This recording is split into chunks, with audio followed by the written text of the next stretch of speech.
Ukrainos taikos pasirašymas jisai striks.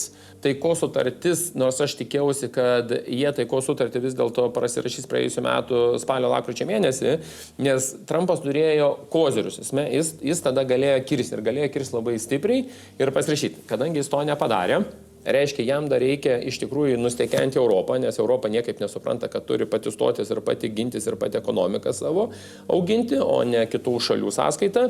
Tai jam taikos sutarties Trumpui nėra būtina dabar staigiai pasišti, kol jis neturi Grenlandijos. Kai jis tą Grenlandiją pasiims į savo rankas ir jau kai turės dalį išteklių savo rankos ir saugumą, tada jau jisai Rusiją galės pilnai visiškai spausti, nes jisai supras, kad rusai per Grenlandiją kartu su Kinija nebegali judėti link Amerikos. Bet lygiagrečiai jisai turi dabar pasimti Kolumbiją, lygiagrečiai jis turi pasimti Meksiką ir lygiagrečiai jisai turi pasimti Kubą.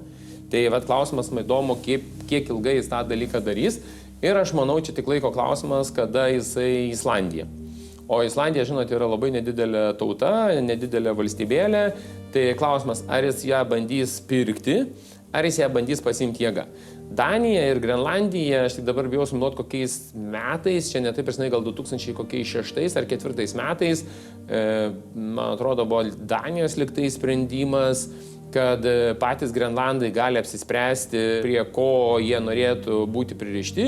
Tai ką tai reiškia? Tai gali Grenlandai referendumo būdu priimti sprendimą ir sakyti, mums jau Danija nebeaktuali, nebeįdomi, mes kur judam? Mes judame prie Jungtinių Amerikos valstijų arba tampame kaip ir nepriklausoma. Tai Kinijai dabar yra aukso amžius ir matydamas, kad Trumpas kariauja su Europą, savotiškai dalinai su Rusija dalinasi teritorijas, Kinams yra dabar atokvėpis ir gino oro įkvėpimas, nes jie gali parodyti, palaukit, sakyti, jūs sakėte, kad mes norim Taivanį prisijungti, kad čia Kinai yra blogi, bet žiūrėkit, jūsų pagrindinis NATO partneris, pagrindinis Europos strateginis partneris iš jūsų atiminėja valstybės dalį.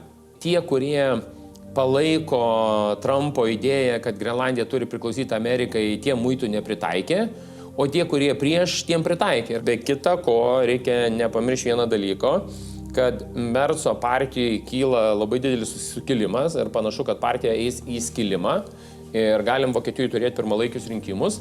Tai vienas iš Merco artimiausių bičiulių praėjusią savaitę, berods trečiadienį, paskelbė ir pranešė, kad atėjo pats laikas Vokietijai kalbėti su Putinu. Tai jau yra šis tas. Ir Mercas galų gale pripažino tai, ką Žemaitaitis kalbėjo, nežinau, čia metus du, kad Vokietija yra bankrotas. Iš esmės yra defaultas absoliutus, Vokietija yra bankrotas, čia galim šnekėti kaip nori, Vokietijoje nebeturi jokių šansų. Nebent vėl spausdinti pinigus, vėl ims, vėl bandys užkurti pramonę.